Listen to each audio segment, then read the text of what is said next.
A y B. Personas civilmente capaz, idóneas y de mi conocimiento. Ahí se queda. Porque pierden tiempo consignando algo que no exige la ley.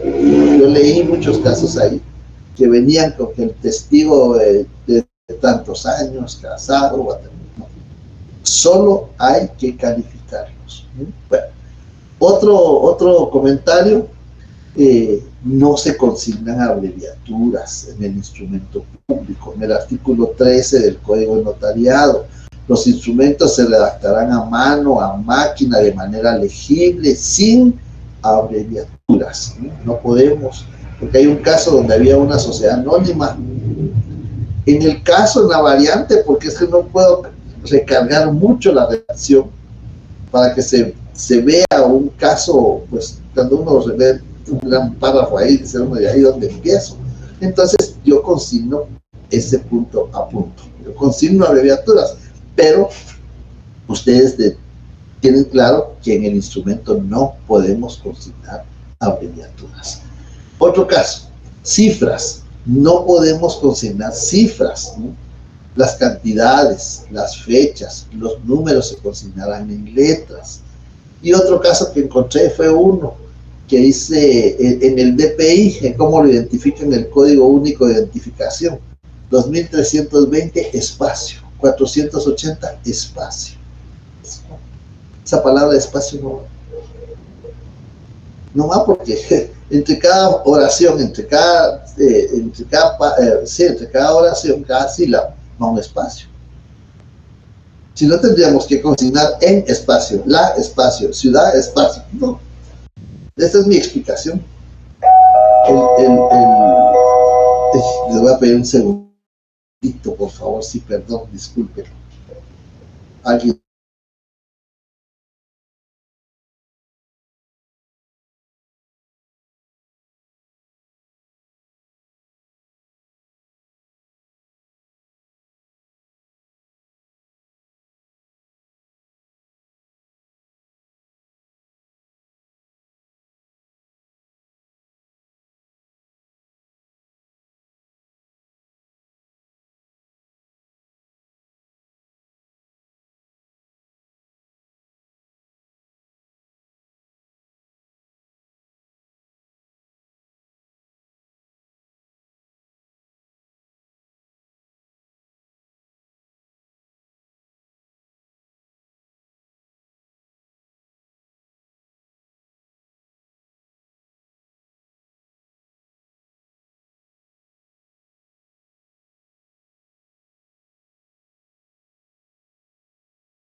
Bien, ya se ve.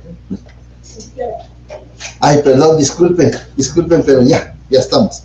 Entonces les decía que algunas reflexiones para que no volvamos a cometer los mismos errores. Como ahorita tenemos 40 puntos más para que vamos a hacer el examen, para no volver a cometer esos errores, ¿sí? Si me recuerdo, de hecho, en el camino que estábamos hablando, entonces te les voy a decir. Lo hago con la intención, con el ánimo de que tengamos conciencia de que no tenemos que cometer esos errores y en la próxima oportunidad podemos sacar una nota mejor porque no cometemos esos errores, ¿sí? Bien. Habíamos visto la toma de razón de legalización de firma. Solo quería hacer algunos que me hicieron en la otra sección, hacer algunos comentarios en cuanto a las auténticas.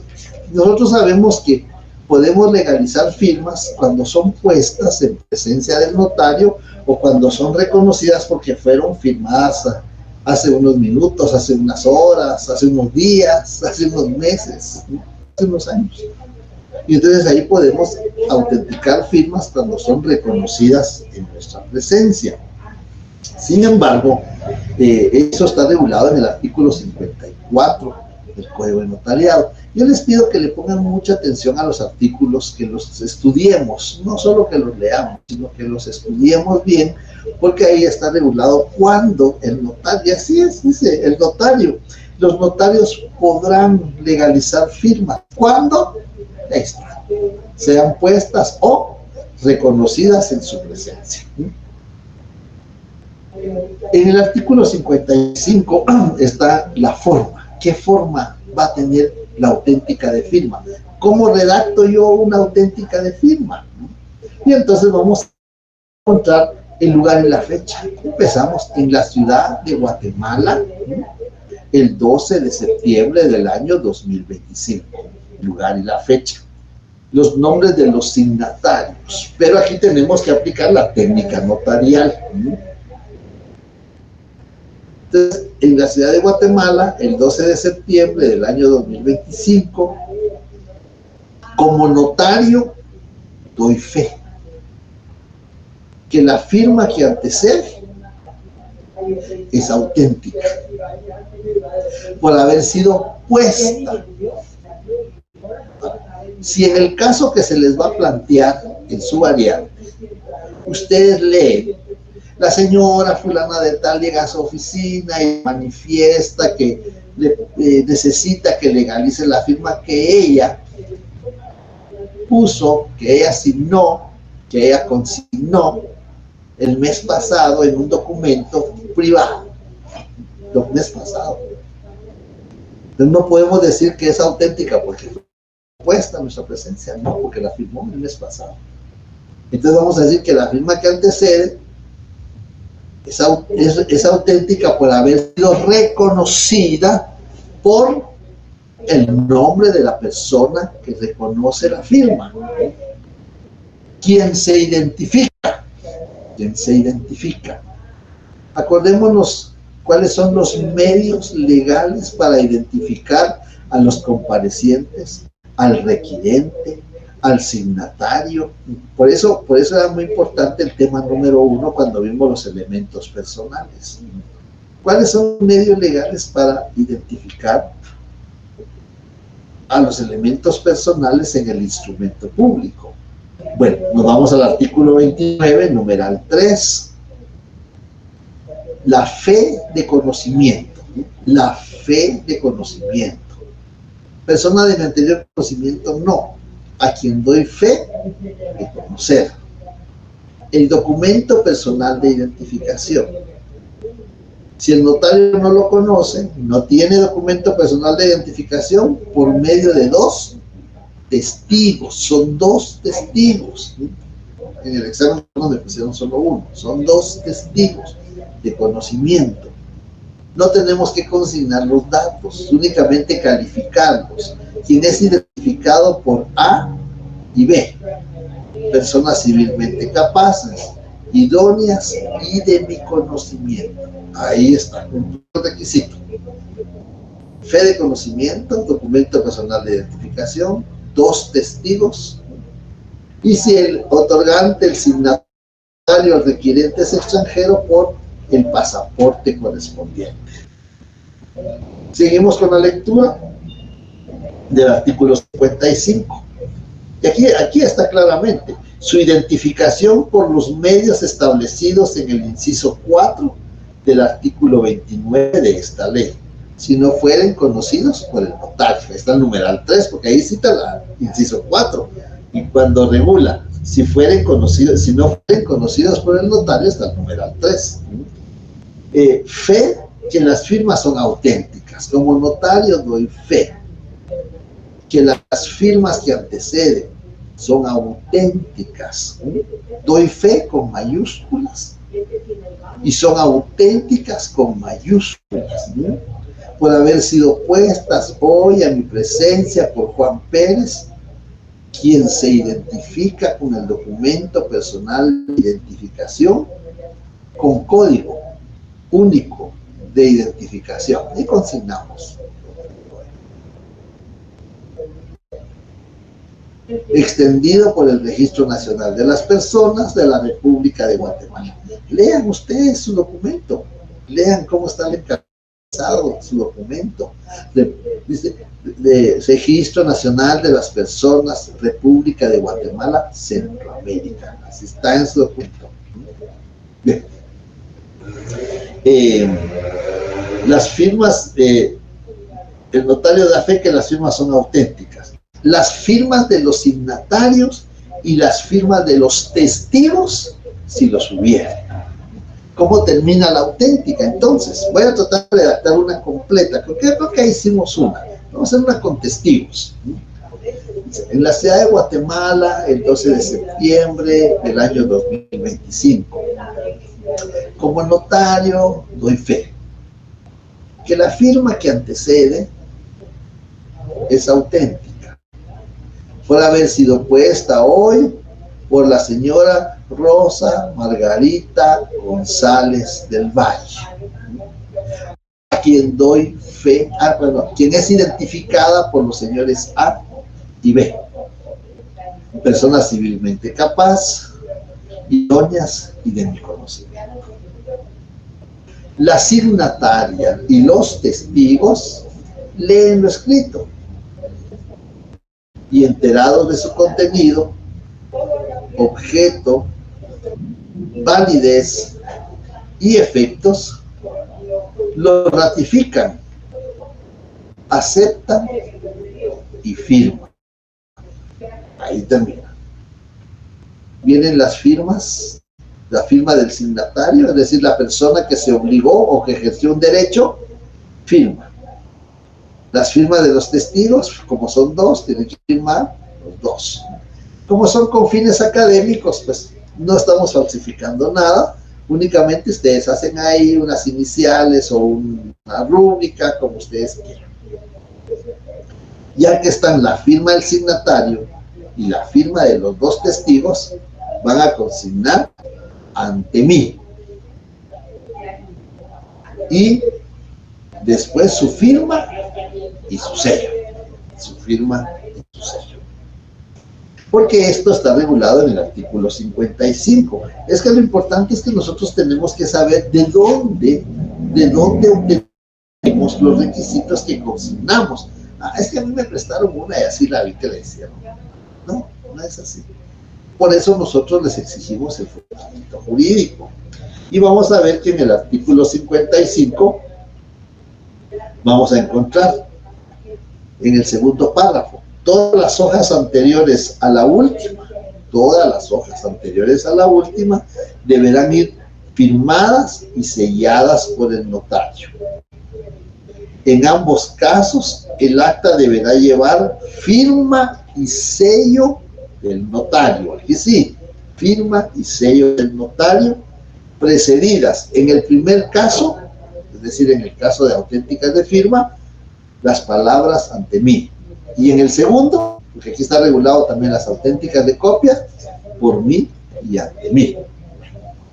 En el artículo 56 del Código de Notariado, si la firma hubiere sido puesta por una persona a ruego, testigo a ruego, si la firma hubiera sido puesta por una persona a ruego de otra que no supiere o no pudiere firmar, ambas comparecerán al acto. Cuando dice comparecer no es que consignemos los datos, únicamente el nombre. La firma que se legaliza, ¿sí?, es auténtica y fue puesta por Juan Pérez a ruego de la señora Margarita González, quien por no poder firmar deja la impresión digital del dedo pulgar derecho. Ahí tenemos la redacción de esa parte. Si ustedes quieren lo podemos ver más despacio, lo podemos ir redactando despacio. Por eso les digo que lamento mucho que no hubiera hoy clase presencial, porque queríamos hacerlo práctico, que ustedes lo redactaron. Queremos hacer algo práctico donde participen todos. Luego tenemos en el artículo 56, donde está el testigo rogado. Luego tenemos en el artículo 57, esto nos causó un poquito de discusión en la otra sección, yo espero que aquí también, porque el artículo 57, la auténtica no prejuzga acerca de la validez del documento. Aquí estamos actuando como notario sajón. ¿Se acuerdan cuando vimos en el semestre pasado el notario sajón? que el notario lo único que hace es autenticar o legalizar las firmas. A él ya le llevan redactado el documento, pues igual esa es la auténtica. La persona ya lleva redactado el formulario o ya lleva redactado el documento, pero necesita que usted, como notario o como notaria, le legalice la firma, ya lo lleva redactado. La auténtica no prejuzga sobre la validez del documento. ¿Y qué quiere decir eso? ¿Qué contiene ese documento? ¿Qué negocio? ¿Qué contrato? Supongamos que alguien ustedes, si yo les digo, licenciada Claudia o licenciada Melanie o el licenciado Braulio, llego y le digo, mire, aquí está mi testamento, que me autentique la firma. ¿Qué opinarían ustedes? A ver.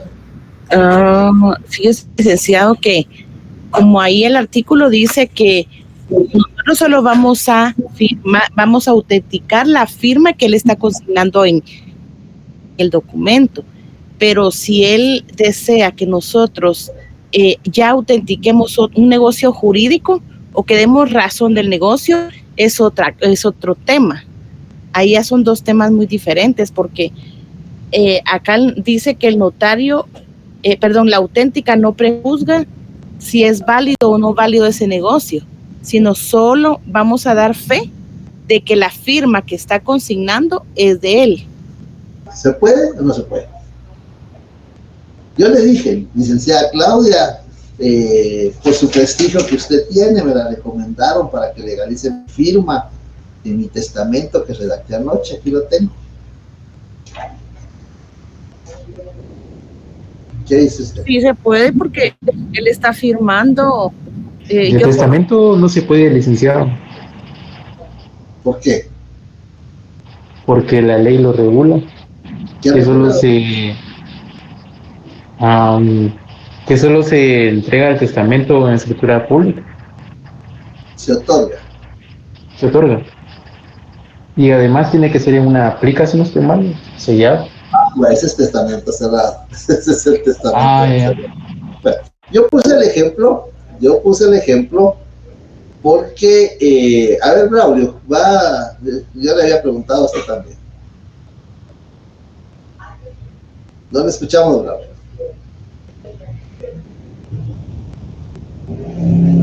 Yo puse el ejemplo por eso, porque dice la auténtica no prejuzga sobre la validez del documento. Yo le estoy diciendo que en este documento privado está mi testamento.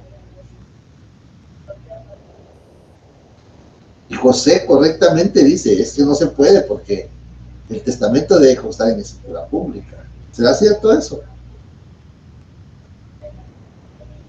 ¿Qué opinan ustedes? Lo que yo quiero es que participemos todos. José es correcto. El testamento debe, es 771, que debe constar en escritura pública. Pero el artículo 57, la auténtica no prejuzga sobre la validez. Pero aquí tenemos que conjugar algo más. El Código de Ética Profesional. Los postulados del Código de Ética Profesional. Es cierto, la auténtica no prejuzga, pero correctamente, como dijo José, sabemos que no va a surtir efectos. Esto, aunque tenga la auténtica del notario, no va a surtir efectos, porque va en contra de la ley. Lo que quiero que comprendamos es que, aunque el artículo 57 regule que la auténtica no prejuzga sobre la validez del documento, por ética profesional, los postulados de ética que tenemos, que están regulados en el Código de Ética, le tenemos que decir al cliente, disculpe, pero no puedo legalizar su firma, que ese documento no va a tener validez. Va a gastar nada más, no va a tener validez, porque hay que hacerlo en escritura pública. Eso quiere decir que no podemos autenticar por ética actos o contratos contrarios a la ley. Ese es un acto contrario a la ley, porque no está cumpliendo con el requisito. Por eso la auténtica no prejuzga sobre la validez del documento, pero tenemos una ética profesional, tenemos postulados del código de ética que están, valga la redundancia, en el código de ética, y entonces tenemos que abstenernos. Pero veamos el 57. La auténtica no prejuzga sobre la validez del documento, ya explicamos. Si el acto o contrato es contrario a la ley, o al orden público, o a la moral, nos tenemos que abstener, decir no. Aunque ese artículo, pues, a mí que me importa lo que contenga el documento, pero por ética no podemos autorizar contratos o actos en contra de la ley, en contra del orden público, en contra de la moral. En una oportunidad, bueno, eso fue una noticia, no sé si ustedes lo oyeron, una noticia en la zona 6, donde una señora vendió a un niño y tenía el documento privado, pero como la compradora no pagó todo el precio, la vendedora llegó a reclamarle y entraron en discusión y se agredieron, y producto de la agresión llega la Policía Nacional Civil y se dieron cuenta por qué estaban agrediendo. Habían celebrado un negocio en contra de la ley, en contra del orden público, en contra de la moral. Entonces, ese es el ejemplo que quiero transmitirles, ¿no? Que a pesar de que el artículo regule que no prejuzga, tenemos principios éticos y no podemos autorizar instrumentos públicos, los 7 que tenemos, si van a transgredir la ley, si van en contra de la ley, en contra del orden público, en contra de la moral. Y es más, este mismo documento dice, no prejuzga de la validez ni de la capacidad. ¿Se acuerdan ustedes de la capacidad? No prejuzga si es capacidad de ejercicio, si es capacidad de goce, no prejuzga. ¿Qué harían ustedes si llega una o un menor de edad y le dice, licenciada Susan o licenciada Karen, o licenciada Andrea, pues mire, yo quiero participar en un equipo de la selección sub-16, pero me piden que firme esto con firma legalizada? ¿Se puede o no se puede? En la época de vacaciones, muchos jóvenes desean, pues, empezar a tener ingresos. Dicen, mire, voy a ser vacacionista, voy a ejercer, voy a trabajar, voy a buscar una oportunidad de vacacionista. Algunos centros de trabajo se necesitan vacacionistas y van a firmar un contrato de trabajo. ¿Se puede o no se puede? Y estaba con nosotros la notaria Salazar en la sesión anterior y dice, mire, ella nos puso un ejemplo, mire, en los colegios ahora piden que los papás y el niño firmen, el estudiante, no el niño, porque no necesariamente tiene que ser el niño, pero el estudiante firmen el contrato que van a hacer en el colegio. Se puede legalizar la firma de un menor de edad. La auténtica no prejuzga sobre la capacidad. ¿Se puede o no se puede? A ver, ¿qué me dicen ustedes? Discutan, porque vean, yo he tenido la dicha, el privilegio de estar en otras universidades y es una discusión la que se da entre el profesor y el estudiante. Entonces a mí me gustaría que nuestras aulas fueran así, que hubiera una discusión, que el estudiante aportara, que no tuvieran miedo de expresar lo que piensa, porque el profesor lo que puede hacer es decirle si es correcto o no es correcto. No puede burlarse, no puede, por respeto, no puede burlarse, no puede contestarle mal. Yo he oído profesores que dicen, eso lo debió de haber aprendido en su curso de tal. No, si uno sabe, si uno puede aportar, pues es oportunidad que el estudiante recuerde esos elementos. Pero ¿qué opinan ustedes? ¿Ustedes se acuerdan de la capacidad, artículo 8 del Código Civil? Capacidad de goce, capacidad de ejercicio. ¿Por qué consignamos?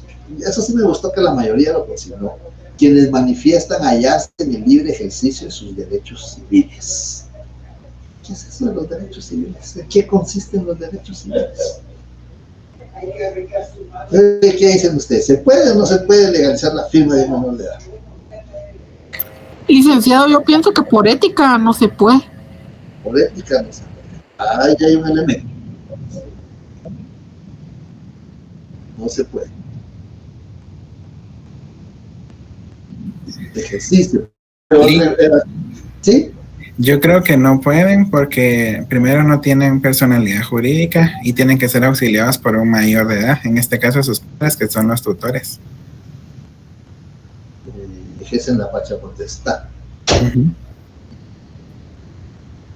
Pero ¿qué pasaría si llega alguien y le dice, mire, yo quiero participar en la selección sub-17 o sub-16 y me piden que firme este documento porque voy a correr riesgo, me pueden lesionar, tengo que salir del país a eventos y necesito que me legalicen la firma?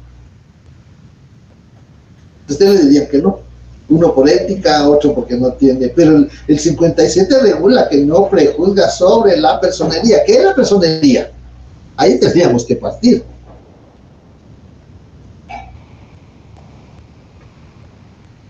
Esa es la capacidad de ser representante legal, licenciado. ¿Ya sea una persona individual o jurídica? Esa es la personería. La personería es cuando se está representando a otra persona, pero no prejuzga sobre la capacidad ni la personería. Ahí estamos bien, José, cuando se representa a una persona. Pero en cuanto a la capacidad, ¿qué hacemos? ¿Cómo podemos o no podemos? Esta es una pregunta de privado. A mí me gusta hacerla cuando estamos en privado. Y le digo a los estudiantes, no se puede. A ver qué dice Gabriel.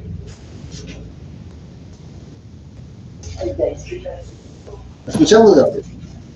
Yo pienso que no debiese ser auténtica la firma del menor, porque usted mencionó lo de la sub-17, que los autorizan de viajar y todo eso, pero si mira el pasaporte de los hijos de uno, dice que viajan permanentemente con el permiso de los padres. ¿Ya? Entonces yo creo que los de la sub-17 viajan, actúan, juegan y aceptan condiciones con la firma y autorización de sus padres. Con la venia de los padres. Pero muchas veces los padres no quieren. Mira, mi hijo, te puedes lastimar, te vas a ir de viaje, vas a perder los estudios. Muchas veces los padres no quieren. Y ahí viene algo muy importante que voy a decir más adelante. A ver qué dice Braulio. Mire qué bueno lo que usted está aportando, Gabriel, ahí, pero me va a servir para más adelante. ¿Qué dice usted, Gabriel? Gracias, Lick. Quiero enmendar algo que dije, que no tenía personalidad jurídica, porque sí tiene. Lo que no tiene es capacidad de ejercicio plena por ser menor de edad. En este caso necesita un representante legal hasta alcanzar la mayoría de edad, que sería en Guatemala 18 años. Yo me recuerdo cuando estudiamos nosotros, a ver, José, sí, le escucho. Sí, licenciado, pero en este caso creo que el Código Civil establece que se pueden adquirir algunos derechos de ejercicio cuando tiene, si no se mal, 15 años por una reforma que un convenio que adoptó Guatemala hace poco. 16. Entonces, si tiene 17 años, yo pienso que sí se podría, porque quiera que no, ya tiene algunos derechos de ejercicio por sí mismo. Sí, claro. Existe la capacidad relativa, ¿no? Existe la capacidad de goce y la capacidad de ejercicio, pero también existe la capacidad relativa. La legislación guatemalteca regula la capacidad relativa, que los mayores de 16 años pueden realizar algunos actos acordes a sus condiciones. Pero, por ejemplo, dentro de esos actos que podían regular, estaba contraer matrimonio. Pero el código fue modificado, fue reformado, y ahora los menores de edad ya no pueden contraer matrimonio. Pero pueden ofrecer su mano de obra, especialmente los vacacionistas en época de vacaciones. Entonces voy y digo, bueno, pues yo quiero trabajar, me ofrecen de dependiente o me ofrecen de vendedor, o firmo un contrato porque voy a tener una relación laboral. Entonces, sí se puede legalizar la firma del menor de edad, sí se puede, porque no prejuzga sobre la ética, sobre la capacidad. siempre y cuando el acto o contrato o el contenido del documento no sea en contra de la ley, no sea en contra del orden público, no sea en contra de la moral, 3 elementos, pero sí podemos legalizar la firma del menor de edad. Ese es el primer obstáculo que tiene. Y es que yo les pregunto esto porque, para que lo reflexionemos, y cuando veamos en el examen un caso que diga la persona fulana de tal, de 17 años, ahí ya caemos, ¿no?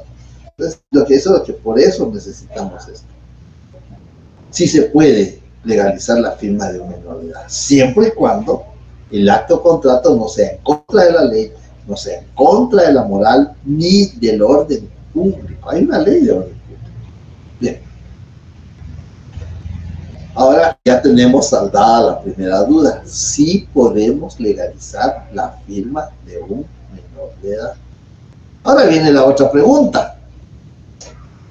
¿Cómo lo identificamos? Porque el artículo 54, si volvemos a leerlo, el artículo 54, su identificación por los medios establecidos en el inciso 4 del artículo 29, es decir, tiene que identificarse. Como notario doy fe que la firma que antecede es auténtica por haber sido puesta hoy por la señora XX, quien se identifica con el documento personal de identificación, código único de identificación, etcétera, etcétera. ¿Cómo identificamos al menor de edad? ¿Qué haríamos si llega un menor de edad a nuestra oficina y nos dice, necesito que legalice la firma? Vamos a ver, está Ada, a ver, Ada, ¿qué dice Ada? Después de Gabriel. Se puede con la fe de edad o con un tutor, que el tutor le ayude a legalizar la firma. No, porque entonces le vamos a legalizar la firma del tutor, no la del menor. ¿Y sí se puede con la fe de edad?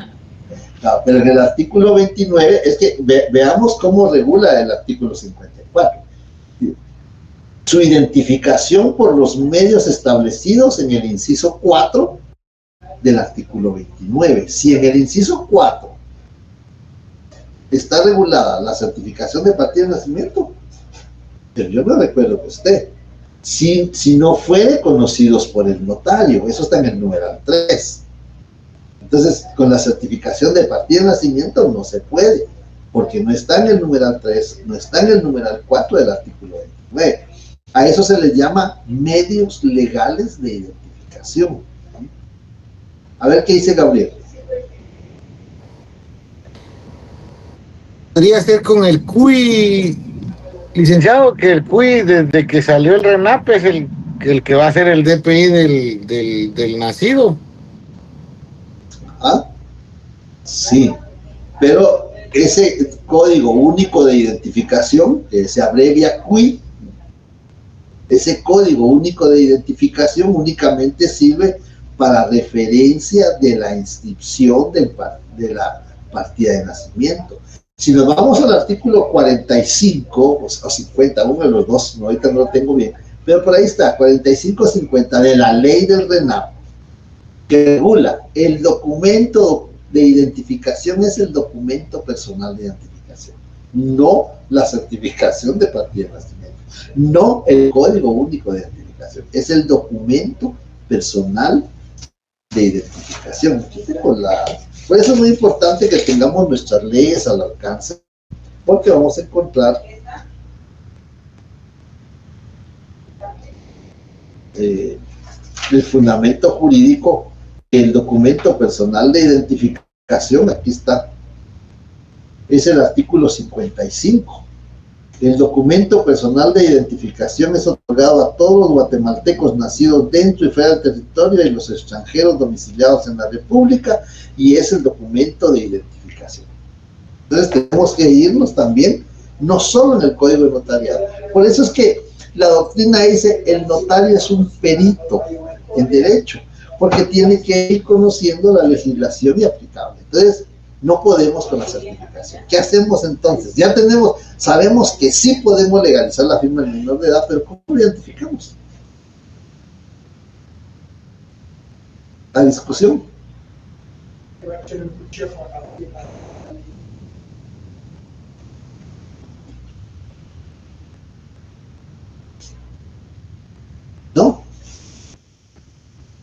su ley, tiene su código.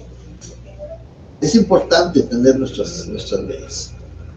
Es importante tener nuestras leyes. ¿Tal vez por testigo, licenciado? Muy bien, claro. Sin el tal vez, José. Entonces nos asistimos de testigos. Claro, nos asistimos de testigos. Llega el menor de edad de 16, de 17 años. Claro, si llega un menor de 7 o de 10 años, no, por supuesto que ahí sí, no. Pero un menor de 16, de 17 años, que tiene una capacidad relativa, sí podemos autenticar la firma.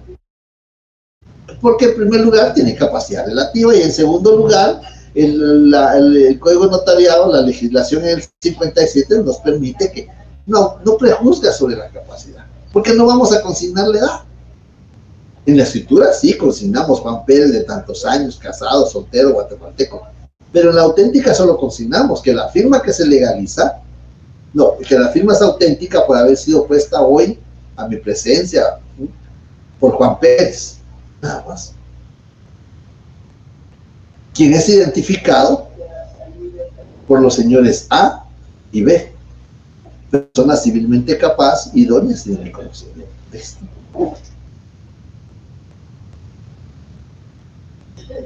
¿Alguien quiere agregar algo más?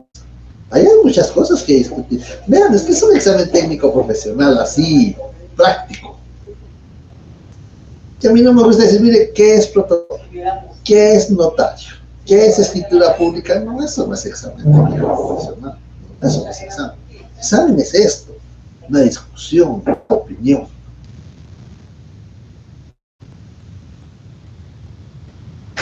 Entonces, ya sabemos que sí podemos autenticar la firma de un menor de edad, sabemos que podemos identificarlo por testigos. ¿Y qué otra manera podemos identificarlo? Si lo conocemos, es el hijo de mi vecino, es el hijo de mi compañero de aquí de oficina, o es el hijo de mi compañero que estuvo conmigo en primaria. ¿Qué hacemos? A ver qué dice. Doy fe de conocerlo. Correcto. ¿A quién doy fe de conocer? Así. Sí podemos, y las formas de identificar al menor de edad que no tiene documento de identificación a través de 2 testigos que hay que calificar, o si lo conocemos, pues damos fe que lo conocemos. ¿Sí? Bien.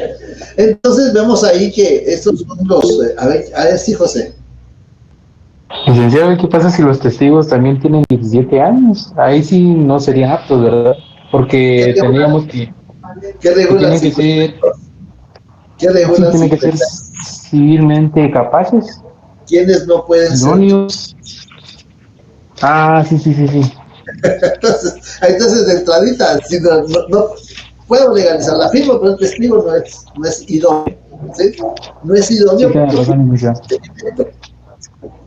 ¿Qué es civilmente capaz? Porque eso lo consignamos. Manifiestan ser de los datos de identificación personal consignados, hallarse en el libre ejercicio de sus derechos civiles. ¿Qué es eso de cuántas clases de derechos? Derechos ciudadanos, derechos políticos, derechos humanos, derechos civiles. ¿Cuántas clases de derechos? ¿Qué son los derechos civiles? A ver. Poder contraer obligaciones, derechos y obligaciones. Muy bien. Es la facultad de poder ejercer nuestros derechos y contraer obligaciones. Y eso únicamente lo da la capacidad. ¿Verdad? Muy bien, Claudia. Muy bien. Eso solamente lo da la capacidad. Entonces vemos que no es únicamente de decir, la auténtica es el instrumento público, porque el notario da fe que una o varias firmas son auténticas. No. Nosotros tenemos que profundizar. Tenemos que razonar, analizar y estudiar la ley. Eso es todo. ¿Sí? Eso es todo. Bien. Entonces, ya vimos la obligación, redactamos una toma de razón. Me recuerdo que con ustedes sí nos dio tiempo de redactar la toma de razón. Con la otra sección hasta hoy virtualmente lo tuvimos que hacer porque no les pudimos entregar las hojas por porque es obvio, ¿verdad? Entonces, si ya tenemos la auténtica es en un documento así, un formulario o una hoja de papel bond, está redactado el texto, y aquí tenemos espacio para redactar la auténtica. Aquí viene la firma de la persona, el signatario, y aquí viene la auténtica. ¿Qué impuestos pagamos? Pues a 5 quetzales de timbre fiscal. Esa es otra reflexión que quiero hacerles, porque hay dos clases de auténticas reguladas en la ley del timbre fiscal. En el artículo 5, ustedes tienen su ley, en el artículo 5 de la ley del timbre fiscal, hay en el numeral 1, auténticas de firma efectuadas por dependencias del Estado. Estas son para los pases de ley. Cuando se lleva al Ministerio de Relaciones Exteriores, cuando se lleva al consulado.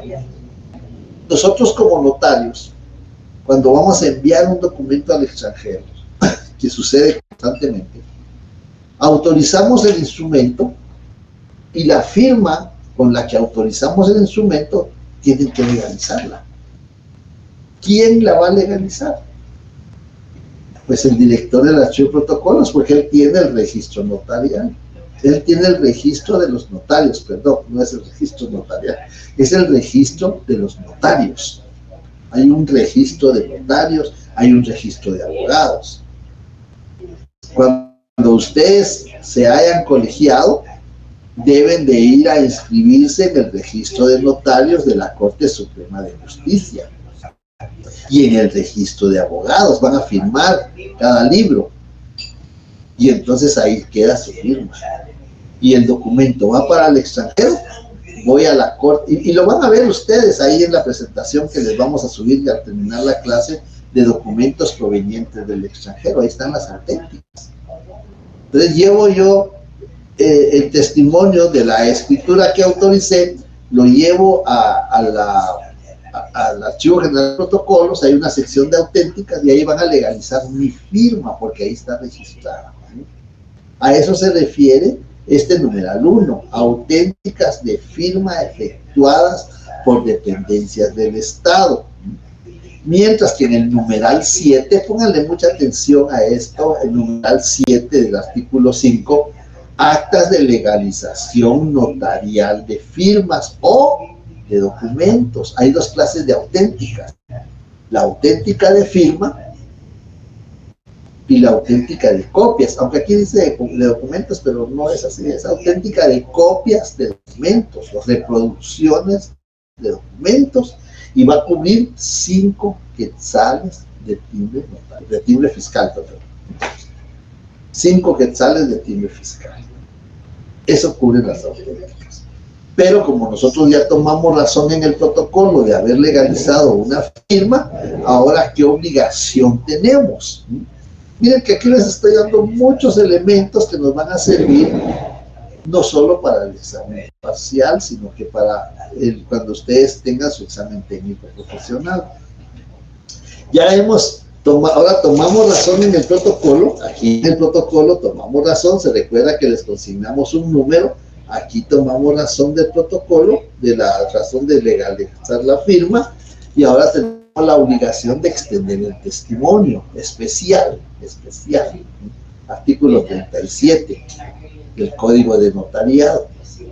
Extendemos el testimonio especial dentro de los 25 días siguientes, es decir, si hoy redacté la toma de razón, a partir de mañana sábado no cuenta, el domingo no cuenta, el lunes no cuenta, a partir del martes empiezan a computarse los 25 días para que yo pueda remitir el testimonio especial. Esa es la obligación que tengo.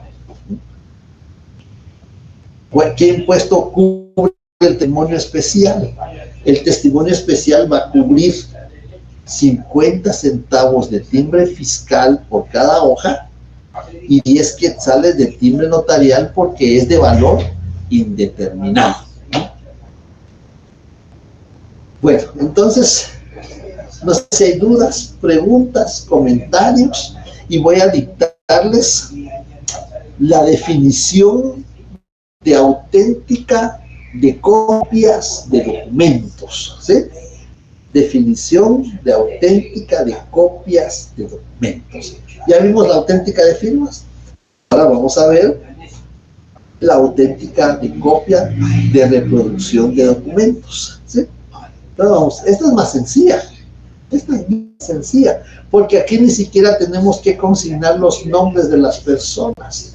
Llega la persona y nos dice, licenciado, yo necesito una auténtica de este documento. Entonces, el documento ya tiene su propia validez. Lo que voy a hacer es que lo voy a reproducir, ¿no?, por cualquier medio mecánico. Yo lo voy a reproducir del original. Ese es un requisito importante, que tengamos a la vista el original del documento. ¿Por qué tenemos que tener a la vista el documento original? Porque las fotocopias, las reproducciones, pueden modificarse. Las reproducciones pueden... Hay personas que dicen, licenciado, yo ya le traigo las copias, dice, ¿verdad? Pues no sé si lo hacen con el afán de apoyar, si piensan que va a ser más económico o que va a ser más rápido, no sé, pero hay personas que dicen, mire, ya le traigo las copias. ¿Trae el documento original? Sí, aquí está el documento original. ¿Por qué? Porque tenemos que cotejarlo, que el original, que la copia sea una reproducción fiel del original, que no haya sido alterada la copia y que sea una reproducción fiel del original. Entonces, por eso tenemos que tener el original a la vista. Muchas personas llegan y dicen, fíjese que solo le traigo el original, especialmente cuando se trata de títulos. Es que el cuadro, el marco, no lo puedo quitar y solo le traigo la copia. No se puede. Tenemos que tener el original a la vista para ver si efectivamente es una reproducción fiel del original, si no ha sido alterado. Entonces, la definición sería auténtica de reproducción de documentos. Es el instrumento público en virtud del cual el notario da fe con mayúsculas, subrayado, cualquiera de las dos, para que quede claro, ¿no? Si es en el propio documento, que la presente fotocopia es auténtica por haber sido reproducida de su original a mi presencia. Vean la responsabilidad que estamos asumiendo. Estamos diciendo que fue reproducida del original a mi presencia. Así es que yo no puedo decir, mire, es que él ya me llevó la fotocopia, yo no sabía que la había alterado. No podemos decir eso, porque esa no puede ser nuestra defensa, porque estamos diciendo que fue reproducida de su original a mi presencia, o en mi presencia, cualquiera de las dos formas. Esta es bien sencilla. Voy a tratar de redactarla toda sin hacer pausas ni comentarios. En la ciudad de Guatemala, el 12 de septiembre del año 2025, yo, mi nombre, como notario doy fe que la presente fotocopia es auténtica por haber sido reproducida hoy en mi presencia de su original, o por haber sido reproducida en mi presencia hoy del original. Igual, punto y seguido.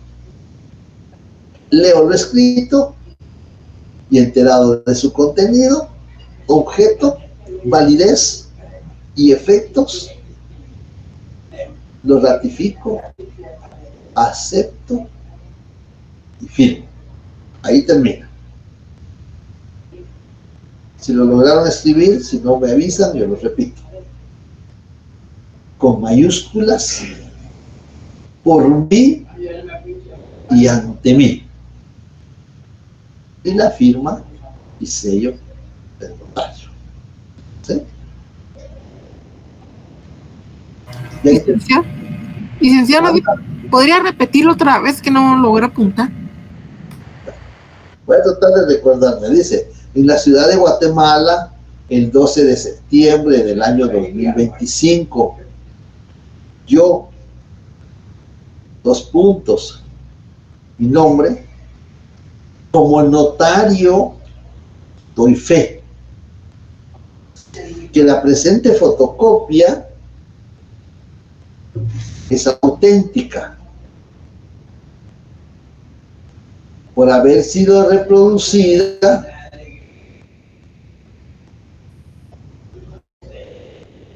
de su original hoy a mi presencia, o de su original en mi presencia. Leo lo escrito y enterado de su contenido, objeto, validez y efectos, lo ratifico, acepto y firmo. Todo con mayúsculas por mí y ante mí. Aquí estamos actuando por disposición de la ley, porque el artículo 59 del Código de Notariado nos regula que dentro de los 8 días siguientes debemos de tomar razón, por disposición de la ley. Y le consignamos por mí y ante mí también, porque yo soy el propio otorgante y soy el notario autorizante. 2 razones por qué se consigna por mí y ante mí. Obligaciones posteriores, remitir el testimonio especial dentro de los 25 días siguientes. Impuestos a cubrir, 50 centavos de timbre fiscal por cada hoja del testimonio especial y 10 quetzales de timbre notarial.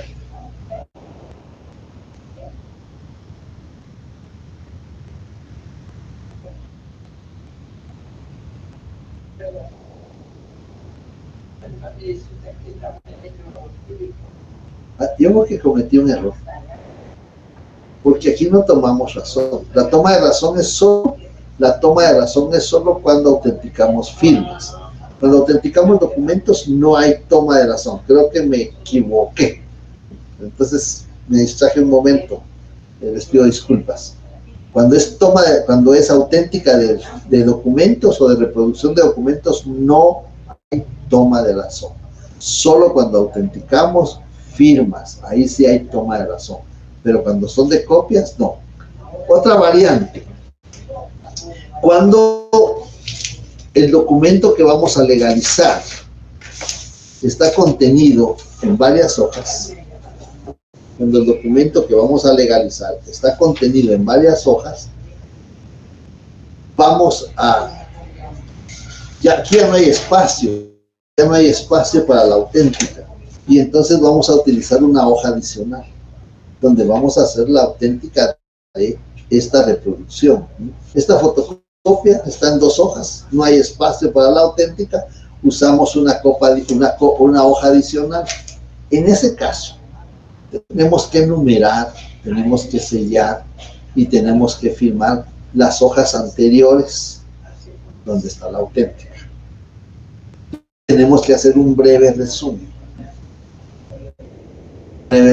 Vamos a tratar de hacer un ejemplo. En la ciudad de Guatemala, el 12 de septiembre del año 2025, yo, fulano, como notario doy fe que las 3 fotocopias que anteceden y que reproduce, ahí va a ser la relación, y que reproduce el testimonio de la escritura número 5 que autorizó el notario Juan Pérez en esta ciudad el 20 de octubre del año 2000, son auténticas por haber sido reproducidas hoy a mi presencia. Leo lo escrito y enterado de su contenido, objeto, validez y efectos, lo ratifico, acepto y firmo, por mí y ante mí. la firma y sello del notario. Aquí vamos a leer el artículo 55, literal B. En el artículo 55, cuando sea de fotocopias, fotostáticas u otras reproducciones elaboradas por procedimientos análogos, el lugar y fecha. Fe que las reproducciones son auténticas y una breve relación de los datos que consten en las hojas anteriores a aquella en que se consigne el acta o de todo el documento legalizado. Cuando materialmente sea imposible levantar la auténtica, levantarla sobre el propio documento, entonces ahí eso se llama auténtica en hoja adicional. Todas las hojas anteriores a la última deberán ir firmadas y selladas por el notario. En ambos casos, el acta deberá llevar la firma y sello del notario, precedidas en el primer caso, cuando se trata de firmas, de las palabras ante mí, y en el segundo caso, cuando se trata de reproducciones, por mí y ante mí. Entonces ahí tenemos la redacción de las auténticas de reproducciones. No es de documentos, es auténtica de reproducción o de copias de documentos, ¿sí? ¿Qué impuestos pagamos aquí? Aquí vamos a pagar 5 quetzales de timbre fiscal y 10 quetzales de timbre notarial. Obligaciones posteriores, solo entregarle el documento legalizado a nuestro cliente, pero ahí no hay obligaciones. Bien. ¿Dudas, comentarios, preguntas? Fíjense que ya estaba viendo que ya estamos terminando el programa. Ya creo que en la próxima sesión vamos a empezar con el último tema, que es el acta notarial, porque ya nos falta, ya solo eso nos falta. Ya vimos escritura matriz, ya vimos protocolación, ya vimos toma de razón de legalización de firma, ya vimos auténtica de firmas, hoy estamos viendo auténticas de copia de documentos. Solo nos quedaría el acta notarial que autoriza el testamento cerrado y su transcripción, y el acta notarial. Sí, Gabriel, escucho. Lick, ¿podría repetir lo que se paga de timbres de esta última auténtica, por favor? Sí, vamos a cubrir 5 quetzales de timbre fiscal, 5 quetzales de timbre fiscal, artículo 5, numeral 7, me parece, vamos a ver, artículo 5, numeral 6 de la ley del timbre fiscal. No, perdón, numeral 7. Artículo 5, numeral 7 de la ley del timbre fiscal, 5 quetzales de timbre fiscal y 10 quetzales de timbre notarial. Eso es lo que cubrimos de impuestos. Muchas gracias. Es la de firma. Muy bien. De acuerdo, Gabriel. Bien. ¿Dudas, comentarios, preguntas? Ya los exámenes están todos calificados. Vamos a... Hoy se hacían los 15 días de examen. Hoy teníamos que subir las notas, pero como no hubo actividad académica porque fumigaron los edificios, nos corrieron para el lunes. Pero como el lunes es descanso, nos corrieron para el martes. Entonces, el martes por la tarde estaremos subiendo sus notas. Quienes quieran, quienes vayan, consideren que van a pedir revisión de examen, 3 días siguientes después de la publicación de la nota, pueden pedir su revisión de examen. La revisión la pueden pedir por el correo donde les enviamos la revisión de examen, Alexis creo que es. Ya quieren saber cuánto sacar. No, pasemos el fin de semana y el descanso tranquilos, disfrutemos de las fiestas patrias. Al martes, entonces, quienes vayan a pedir revisión de examen porque estimen que su nota no está acorde, pues yo ya hice las anotaciones ahí de por qué. Pueden plantear su revisión 3 días siguientes, pura apelación, ¿verdad? Pueden plantear 3 días siguientes si la publico el martes, miércoles, jueves, viernes es el último día para pedir revisión de examen. Lo pueden pedir, lo tienen que pedir por escrito, ya sea en la coordinación con la secretaria que les selle su copia de recibido, ya sea por Classroom, tenemos aquí el salón virtual, ya sea por el correo electrónico donde yo les envío los enlaces para poder pedir la revisión de examen. ¿Qué tiene que contener la petición? Su nombre completo, su sección, su número de carnet, y si se recuerdan la variante que se les asignó, pues la variante. Y con eso ya tienen efectivo su revisión de examen. Así es de que, si no hay dudas, preguntas, comentarios, observaciones, y si están de acuerdo que realicemos las sesiones extraordinarias, pues yo programaré las fechas previas al examen, por supuesto. Vamos a programar las fechas para poder realizar las sesiones extraordinarias y ver algo de práctica, más que todo la práctica, porque el examen va a ser más práctico, ¿sí? Entonces, si no hay dudas, que tengan buen descanso, buen fin de semana, siempre con cuidado por las lluvias, con cuidado por los desfiles, por las antorchas, por todo hay que tener cuidado, ¿sí? Así de que la pasen bien, tengan buen fin de semana. Feliz tarde. Igualmente, Lee. Feliz tarde. Feliz tarde, Lee. Gracias. Gracias. Tarde. Feliz tarde, licenciado. Feliz fin de semana. Feliz tarde, Lick. Gracias. Feliz